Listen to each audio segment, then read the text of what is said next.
first talk then in this session is on predicting loneliness from subjective self-report, and our presenter is Lisa Gitmanis.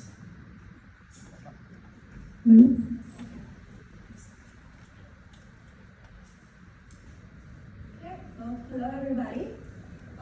Today I'll be presenting some work on predicting loneliness using subject self-report.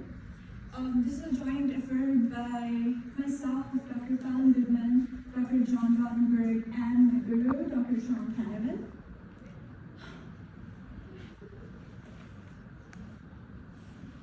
If I were to describe myself in one word, that word will be INFP, which is a personality type.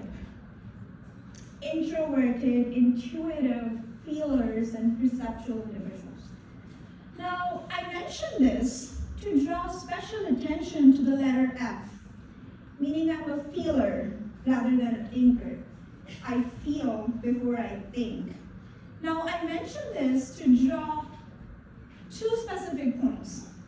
First, it's funny because every single time I tell about my research into effective computing to anybody, they're like, okay, so you are studying effective computing because you can get it together for yourself. And second is, I'm a feeler in the field dominated by thinkers, which is fine. As computer scientists, we tend to associate more value to logic. However, science says we need a balance of feeling and thinking to perform at our optimum. Well, the work that I'm going to be presenting today was born because I'm a feeler. And ever since I moved from India to United States, one of the most dominating feelings that I experienced was loneliness. Soon enough, I recognized that I was not alone. Have you ever observed that child crying at the entrance of the school because they feel they don't belong?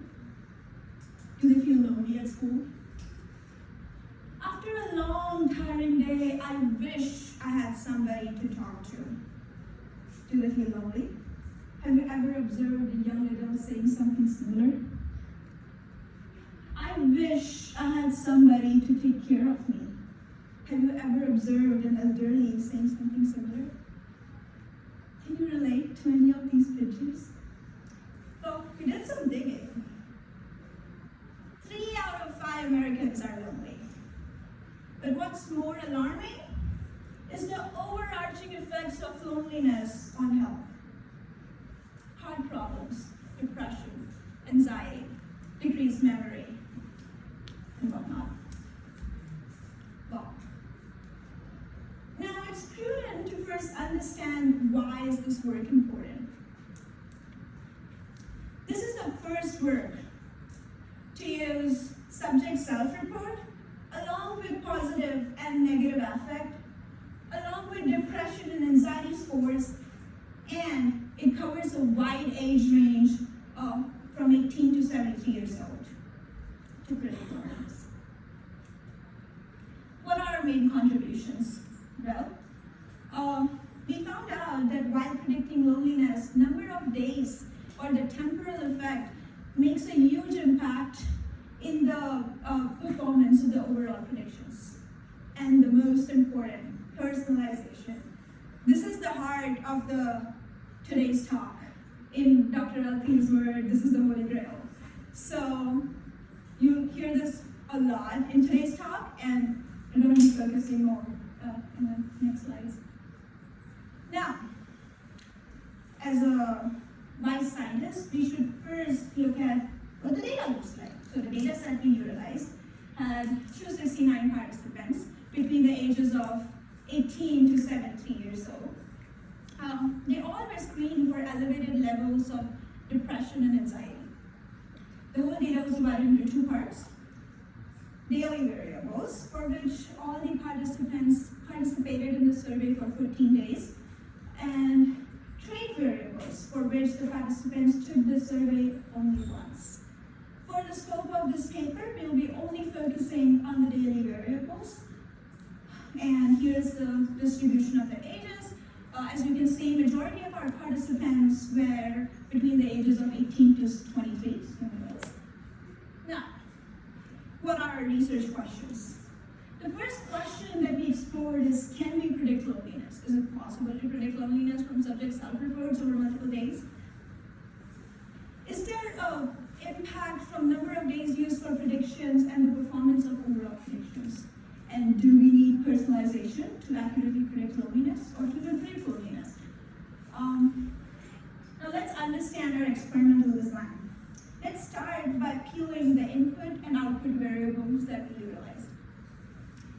We divided our input variables into 4 groups. First was the positive affect: joyful, relaxed, enthusiastic, and content. These are the four categories in positive affect. Second was the negative affect, which included irritable, angry, sad, sluggish, depression, and anxiety. And the last group was the all group, which was the fusion of positive affect, negative affect, depression, and anxiety. Now, output variables. The first output variable that we used was lone 2. Today I felt lonely. Lone 3 being today I felt companionship. Lone 4 being today I felt left out. And lone 5 being today I felt isolated from others.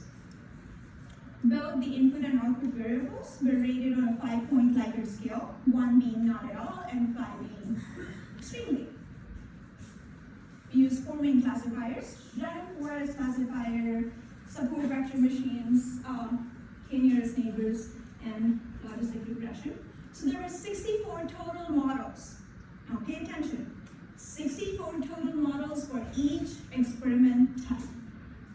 So 4 inputs, 4 classifier, 4 outputs. So 64 total models for each combination. Next, let's understand the experiment types which came from the data selection. So we did 2 types of models. First is the person-dependent models, and the second is the person-independent models. Now, I'm going to use 2 variables, N and M. N is the number of days of participation, and M is the number of subjects who participated for N days. So say I participated, so the total days were 14 days. So they were required to participate for 14 days, but if the participant participated for like, say, 10 days, and there were like, say, 100 participants who participated for 10 days, so N will be 100. So these are the 3 categories of our person-dependent models. First is the all-in, in which the training was done on the N-1 days, N being the days of participation, and the testing was done on the Nth day. All combinations in which we trained on all the possible combinations of N, and sliding window in which we trained on all the possible consecutive combinations of N. So we are not skipping the days here.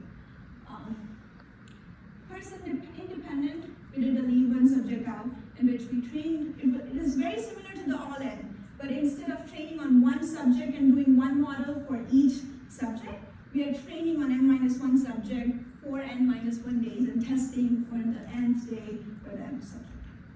Now, given the factorial number of models in our experiment design, it's not possible to present all the results, so I selected some meaningful results to present here. Now, the first question was, can we predict loneliness using the self-reported data over multiple days? Well, here's the average evaluation metrics from the support vector machine classifier, and as you can see, the accuracy is quite decent. Not too high, but it's possible to predict. However, I want to draw your attention to the MCC scores. If you compare the MCC from the person-independent model, which is leave one subject out, with the person-dependent experiments, meaning all-in, all combinations, and the sliding window, you will notice that the MCC is significantly higher for the person-dependent experiments. Again, we need personalization. Okay, so yes, it is possible to predict loneliness using the subject self-reported data, at least in this data set. Now, does the number of days have an impact? Well, this is again, the SVM accuracies. However, this is according to per input variable. So remember, we did 4 input variables: positive affect, negative affect, depression, anxiety, and all, which is a fusion of the first 2.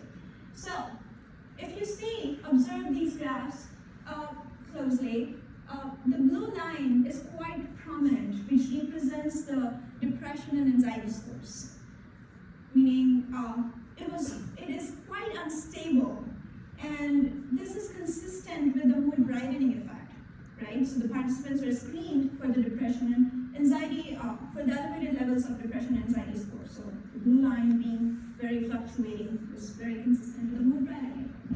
The accuracies fluctuated as the number of days changes. And an interesting thing that we saw here was in machine learning, we tend to believe, or we tend to think in the direction that more data will make our models better, right? But if you see here, as the number of days increases, as we provide more data, the performance not always goes up. Okay, so yes, so the number of days does have an impact on the overall predictions. Now, do we need personalization to predict daily loneliness? Well, here's the confusion matrix of, again, the support vector machine of all the variables and all the all the output variables and all the experiments. And 0 is not at all, 5 is extremely, that should be 5. Sorry. And then the x-axis represents the predicted, the y-axis represents the ground truth. Now, if you see closely, the person-dependent experiments, all combinations and sliding window, all of them have a pretty bright diagonal compared to other rows, compared to the row. And if you see the leave one subject out experiment, it's overfitting for class 1. So this again supports our notion that we need personalization to accurately predict daily loneliness. So, what did we learn today? Well, before that, we also found out that positive affect was often the least accurate in predicting the daily loneliness. Well, it's quite intuitive, right? The more happy we are, the more positive we feel, the negative or less lonely we will feel. Next is the all group, which was the most accurate in predicting loneliness. Well, this is because loneliness is a complex psychological state, and probably the fusion of positive, negative, and depression, anxiety feature vectors was helping our predictions. Depression and anxiety was always most accurate in predicting. Today I felt isolated, which is quite interesting. So, what did we learn today? It is possible to predict daily loneliness using the subject self-reported data over multiple days. The number of days utilized will have an impact on the overall predictions. And the most important, personalization is needed to predict daily loneliness. Here's the barcode of the paper if you need more details.